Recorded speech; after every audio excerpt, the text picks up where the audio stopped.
Promo റിവ്യൂയിലേക്ക് എല്ലാവർക്കും സ്വാഗതം. ഈ റിവ്യൂ ഇഷ്ടപ്പെടുവാണെങ്കിൽ ഒന്ന് ലൈക്ക് ചെയ്തും സബ്സ്ക്രൈബ് ചെയ്തും സപ്പോർട്ട് ചെയ്യണം. അങ്ങനെ ജാനകി ഒതുങ്ങിയതോടുകൂടി രണ്ട് വെപ്പൊക്കെ ഒന്ന് മാറ്റി ഒരടുപ്പാക്കിയതാണ് ദേവയാനിയും ജാനകിയും കൂടി. അന്നേരമാണ് ജലജ അങ്ങോട്ട് വരുന്നത്.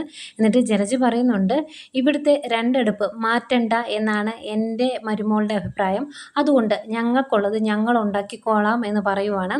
അത് കഴിഞ്ഞ് മുത്തശ്ശനെ കാണിക്കുന്നു. മുത്തശ്ശൻ മുത്തശ്ശിയോട് പറയുവാണ്, നവീൻ്റെ മനസ്സിൽ ഒരു പെൺകുട്ടിയുണ്ട്, അതിനെ എങ്ങനെയെങ്കിലും ഒന്ന് കണ്ടുപിടിക്കണമെന്ന് അവിടുന്ന് നരസിംഹം മുത്തശ്ശനോട് പറഞ്ഞിട്ടുണ്ടെന്ന്.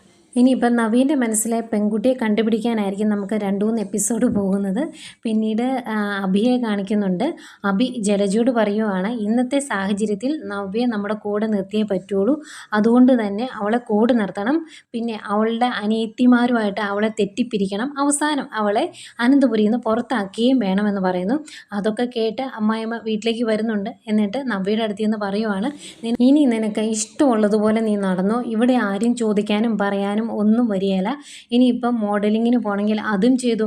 അഭി അവിടുന്ന് ജയിലിൽ നിന്ന് വന്നു കഴിയുമ്പോൾ അവനൊരു ജോലി ഉണ്ടോ എന്ന് പോലും നമുക്കറിയാൻ പറ്റില്ല. അതുകൊണ്ട് നിനക്ക് ഇഷ്ടമുള്ള പോലെ നീ നടന്നു എന്ന് പറഞ്ഞ് നവ്യനെ എരികേറ്റി വിടുന്നുണ്ട്. ഇതൊക്കെയാണ് പ്രൊമോ ആയിട്ട് കാണിച്ചത്.